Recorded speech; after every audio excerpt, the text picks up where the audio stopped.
Hello বন্ধুরা, তোমরা সবাই কেমন আছো? আশা করছি ভালো আছো। আমিও খুব ভালো আছি। আজকে একটু সাজুগুজু করে বেরিয়ে পড়ছি। কোথায় যাচ্ছি বলো তো? আর আমার সঙ্গে কে আছে আজকে? ছোট্টু ভাই আছে, তোমাদের দাদা ভাই অরণ্য আর আমি। আজকে আমরা যাচ্ছি রথ দেখতে। এখানে আমাদের এখান থেকে রথ দেখতে অনেকটাই যেতে হয়। তো আজকে আমরা যাচ্ছি বাগুইআটিতে। তো এখানে দেখো ছোট্ট একটা রথ আছে, কি সুন্দর লাগছে। আমার খুব ভালো লাগলো রথটা দেখতে। দেখো কি সুন্দর সাজিয়েছে, বেশ ভালো লাগলো। আর সব রথ কিন্তু এখনও বেরোয়নি, এই রথটা এখনও বেরোয়নি। এটা বেরোতে বেরোতে সেই সন্ধে লেগে যাবে। এখানে সব এখন যত লোকজন আছে এনাদের, তো সবাইকে এখন একসঙ্গে করবে, তারপরে এটা ছাড়বে। তো যখন ছাড়বে না, দেখবে খুব সুন্দর করে সাজিয়েছিল রথটা, খুব ভালো লেগেছে। আর খুব ভালো মানে বেশ এটাও করেছে। তো বাস থেকে নেমে পড়লাম। এবার যে রথের খোঁজে আমরা এসেছি, সেই রথটা না বেরিয়ে গেছে।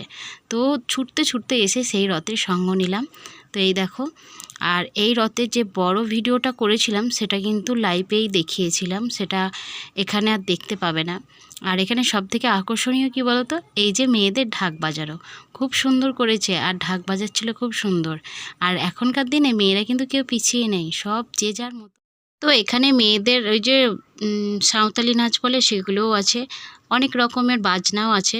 তো যারা আমার লাইভ ভিডিও দেখেছো তারা হয়তো দেখতে পাবে যে কি কি ছিল এই রথটার সঙ্গে। আর খুব আকর্ষণীয় ছিল, সেই জন্য ছুটতে ছুটতে এসে ধরেছিলাম এই রথটাকে। আর এই দেখো আমার ছেলে আর আমি চিপস কিনে খাচ্ছি। তো চলো আজকের ভিডিওটা এটুকুই।